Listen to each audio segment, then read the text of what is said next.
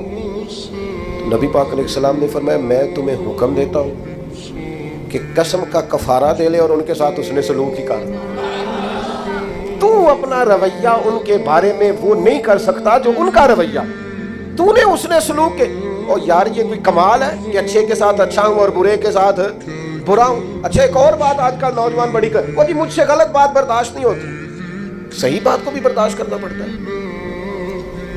برداشت کی غلط بات کرنی ہوتی ہے، غلط رویہ ہی تو برداشت کرنا ہوتا ہے، صحیح کو تو برداشت کرنا ہی نہیں پڑتا۔ اگر آپ سے غلط لہجے برداشت نہیں ہوتے، بے مروت لوگ برداشت نہیں ہوتے، تو آپ سے برداشت کیا ہوتا ہے؟ نبی کریم علیہ الصلوۃ والسلام کے صحابی نے ہم سب کا اتنا بڑا مسئلہ حل کیا، یا رسول اللہ قسم اٹھا لی ہے اب میں بھی وہی کروں گا جو وہ کرتے ہیں۔ تو حضور نے گویا سبق دیا، میرے غلاموں کی یہ شان نہیں۔ حضور علیہ الصلوۃ والسلام ارشاد فرمانے لگے، سن بھائی، تو قسم کا کفارہ دے، لیکن تو نے اس نے سلوک ہی کرنا ہے، تو نے اپنا رویہ ان کے ساتھ کبھی بھی غلط نہیں کرنا، تو نے اپنا رویہ ہمیشہ ان کے ساتھ۔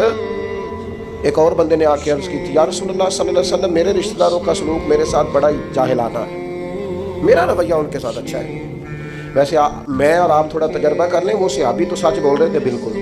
ہمارے ہاں ڈھیر سارے لوگ اس معاملے میں سچے بھی نہیں ہوتے، وہ کہہ رہے ہوتے ہیں میں رشتہ داروں سے بڑا اچھا ہوں، پر یہ تو دوسرے سے پوچھیں گے تو پتہ چلے گا، یہ تو سامنے والا اپنا رویہ بتائے گا تو پھر سمجھ آئے گی، ورنہ تو پنچایت میں ہر بندہ یہی کہہ رہا ہوتا ہے کہ سب سے زیادہ نیک میں ہی ہوں، آپ جس کی بات سنیں وہ فل سچا ہوتا ہے۔ یہ تو دوسرا بھی اپنی بولی بولے گا تو پھر بات سمجھ میں آئے گی۔ لیکن صحابی نے عرض کیا، یا رسول اللہ صلی اللہ تعالیٰ علیہ وسلم، میں نیکی کرتا ہوں، وہ جہالت کرتے ہیں، بدتمیزی کرتے ہیں، زیادتی کرتے ہیں۔ یا رسول اللہ، میں پیار کرتا ہوں، ان کی طرف سے ہمیشہ جفا ہوتی ہے۔ تو یہ مروت سکھائی ہے حضور کے اخلاق نے۔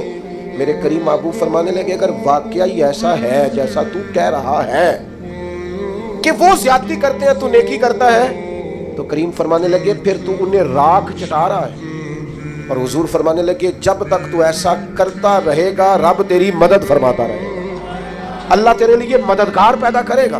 اپنی مروت کو کبھی نہ کچلیں، سامنے والا کرے گا رویہ جس طرح کا بھی اس نے کرنا ہے، جو بھی اس کی طبیعت ہے وہ کرے گا، اور کرتے رہتے ہیں لوگ، لوگوں کی طبیعت ہوتی ہے وہ اپنے حساب سے چلتے ہیں، لیکن ہمیں اپنے رویوں کو کبھی بھی کمزور نہیں کرنا، کسی مقام پر بھی کوئی ایسا کام نہیں کرنا جس سے چھلکے کہ ہم نے مروت چھوڑ دی ہے۔ اور چوتھی اور آخری بات، اس کے بعد ہم نے اختتام کی طرف بڑھنا ہے، وہ یہ ہے کہ نبی پاک علیہ السلام نے ہمیں ایک بہت بڑا اخلاق یہ سکھایا ہے کہ نیکی ہمیشہ یک طرفہ کرتی ہے۔ نیکیوں کو تجارت نہیں بنانا، دوسرا بھی کرے گا تو پھر میں بھی کروں گا۔ یہ ہمارے ہاں نا ایک رواج ہے کہ وہ میری طرف آیا تحفے بڑھا کے تو پھر میں بھی اس کی طرف تحفے بڑھا کے جاؤں۔ نیکی ہمیشہ یک طرفہ ہوتی ہے، اس لیے کہ اجر اللہ سے لینا ہے، بندوں سے نہیں لینا۔ نبی پاک علیہ السلام کا اخلاق یہ ہے کہ محبوب ہمیشہ یک طرفہ خیر خائی کرتے ہیں، کبھی مطالبہ نہیں کرتے تھے سامنے والے سے کہ وہ بھی خیر خائی ہی کرے۔ آپ دیکھیے طائف والوں نے کیا کیا، مکے والوں نے کیا کیا، دیگر بہت سارے قبائل تھے، ان کا رویہ حضور کے بارے میں کیا تھا، لیکن نبی پاک کا رویہ ان کے بارے میں یہ تھا کہ اگر مکے میں قحط پڑ گیا تو حضور نے غلہ بھجوایا، اگر وہاں حالات خراب ہوئے تو نبی پاک نے ان کے لیے دعائیں فرمائی کہ یا اللہ باران رحمت فرما۔ وہ لوگ بدر کے اندر تلواریں لے کر لڑنے کے لیے آئے، لیکن حضور کا عالم یہ ہے کہ محبوب فرماتے ہیں ان کی رسیاں ڈھیلی کر دو، اگرچہ یہ لڑنے آئے تھے اور ہمارے قیدی بنے ہیں، اگرچہ ان لوگوں نے بڑا ستایا تھا، پر حضور فرمانے لگے یہ ہائے ہائے کرتے ہیں تو مجھے نیند نہیں آتی۔ نیکی یک طرفہ ہوگی۔ آپ یہ اس چکر سے اگر تو اخلاق والا بننا ہے تو پھر اس چکر سے نکل آئیں کہ میں نیکی کروں گا اور جواب میں دوسرا بھی نیکی، سینکڑوں لوگوں سے، اور اگر میں یہ دعویٰ کر دوں تو شاید سچا ہوگا کہ میں نے زندگی میں ہزاروں لوگوں سے بیٹھ کر گفتگو کی، لیکن ہمارا طریقہ کار وہ نہیں جو اعلیٰ اخلاق نبی کریم نے ہمیں سکھائے۔ ہم صرف اپنے دوستوں کی اور اپنے گروپ کی تعریف کرنے کے قائل، حق پرست نہیں رہے، ہم گروہ پرست ہیں۔ ہمیں اپنے گروپ، اپنے گروہ، اپنے لوگوں، اپنے حلقہ احباب مجھے کہہ لینے دو، وہ صرف ایک ہی آستانے کے مرید اگر سارے ہو جائیں تو پھر ہی وہ ٹھیک ہو سکتے ہیں۔ اہل حق کا صحیح عقیدے کا بھی دوسرا بندہ ہو تو ٹھیک نہیں ہوتا۔ اس قدر زیادہ چھوٹی اور محدود سوچیں اور بس ایک مخصوص سے دائرے میں بند ہو کر زندگی گزارنے والے مسلمان، امت کا تصور کہاں گیا؟ ارسلت الی الخلق کی بات کہاں گئی؟ اس طرح کے کچے اور کمزور نظریات اور اس طرح کی پلپلی باتیں۔ میرے ایک دوست نے مجھے ایک دفعہ کہا، پیر بھائی نے کہنے لگے ہم کسی اور جگہ بھی جا سکتے ہیں۔ میں کہا پتر ایک نہیں تو 100 جگہ پہ جا۔ خیر مومن کی گمشدہ میراث ہے، جہاں سے ملے وہاں سے لے لو۔ ہاں ایک بات ضرور ہے، اس کو ضرور آپ ذہن کے اندر رکھیں کہ کسی مقابلے پہ نہ اتریں، کسی ایسے چکر میں نہ پڑیں۔ وہ کسی بزرگ نے کسی سے کہا تھا پیر 2 بھی ہو سکتے ہیں، اس نے کہا نہیں اس طرح کر، یہ رویہ بنا لے کہ والد ایک ہوتا ہے، چچا 15 بھی ہو سکتے ہیں، 20 بھی ہو سکتے ہیں، چلے اس طرح کا مزاج بنا لے۔ لیکن ہماری طبیعت اور مزاجوں کے اندر جو گھٹن آئی ہے وہ خوفناک ہے۔ یک طرفہ نیکی کا مزاج بنائیں۔ تو ایک تو آپ کی خدمت میں آج یہ بات عرض کی ہے کہ کوشش کریں درگزر اور معافی کا مزاج پیدا ہو، اور دوسرا خاص کر اپنے ماتحتوں کے بارے میں اپنا رویہ ٹھیک، اور تیسرا تھوڑا مروت والا مزاج بنائیں۔ ہاں جہاں حق بات کہنی ہو ضرور کہیں، لیکن کچھ مروت ہو، ہر وقت ہی تلخ رہنا اور بے باک رہنا اور جو منہ میں آنا کہہ دینا۔ قاتل کو کوئی قتل کے آداب بتائے، دستار کے ہوتے ہوئے سر کاٹ رہا ہے۔ اور کسی نے کہا تھا کہ تعلق توڑ دینے کے بھی کچھ آداب ہوتے ہیں اور کسی کو چھوڑ دینے کے بھی کچھ آداب ہوتے ہیں۔ کوئی تو مروت آپ کے مزاج میں ہو، ہر وقت کی تلخی، ہر وقت کی ناراضگی، کسی کے بارے میں آپ کے یہاں خیر کے جذبات نہیں، یہ کبھی ایسا رویہ نہ اختیار کرے۔